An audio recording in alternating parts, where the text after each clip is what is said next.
écouté. On vous a entendu, on a lu votre programme. Vous parlez tout à l'heure d'une aide publique au développement que vous allez mettre à 0,7%. Mais ça fait 57 ans qu'on a des aides publiques au développement et que l'Afrique ne se développe toujours pas. Et pourquoi? Vous parlez d'étudiants qui devraient repartir chez eux. Je suis originaire du Gabon, je m'appelle Laurence Ndong. Et le Gabon, c'est un pays dans lequel il y a toujours eu plus de Français au Gabon que de Gabonais en France. Lorsque les Gabonais venaient faire leurs études en France, ils repartaient chez eux. Aujourd'hui, les Gabonais ne repartent plus. Ils ne veulent plus repartir, madame. Personne n'immigre volontairement. Chez nous, nous avons les cocotiers et le soleil, les mêmes pour lesquels beaucoup ici dépensent des sommes folles pour aller au soleil. On voudrait bien rester chez nous. Mais vous savez, et tous les politiques le savent, que le problème de l'Afrique, c'est la malgouvernance. Il n'y a pas de développement sans démocratie.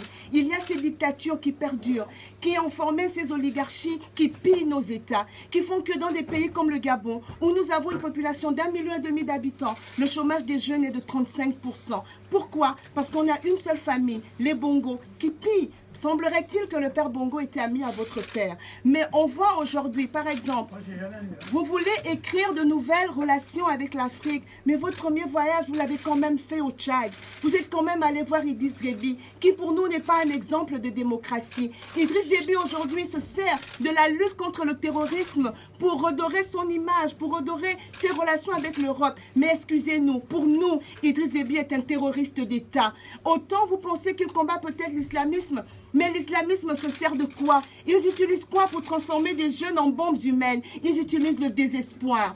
Parce que ces jeunes ils ne peuvent pas rêver d'un avenir meilleur. Et qui les empêche de rêver? Idriss Déby au Tchad, Ali Bongo au Gabon, Sassou Nguesso au Congo, Paul Biya au Cameroun. Ils empêchent les jeunes de rêver à un avenir meilleur parce qu'ils confisquent les richesses de tout un peuple pour eux, leur propre bien-être. Et depuis toujours, ils ont été les amis de tous ceux qui sont passés par là. J'espère que vous avez dit ce qu'il fallait dire à M. Déby. Parce qu'après votre retour, moi j'ai 2 amis. Je suis de la campagne internationale Tournons la page. Nous militons pour l'alternance démocratique en Afrique.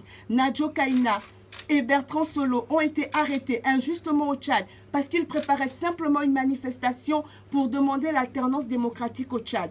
Ils ont été jugés cette semaine et le procureur a requis 5 ans d'emprisonnement ferme, simplement parce que ce sont des activistes qui se battent pour la démocratie. J'espère, madame, qu'en partant d'ici, vous appellerez Idriss Déby pour lui dire de les relâcher. C'est votre ami, vous êtes allé le voir.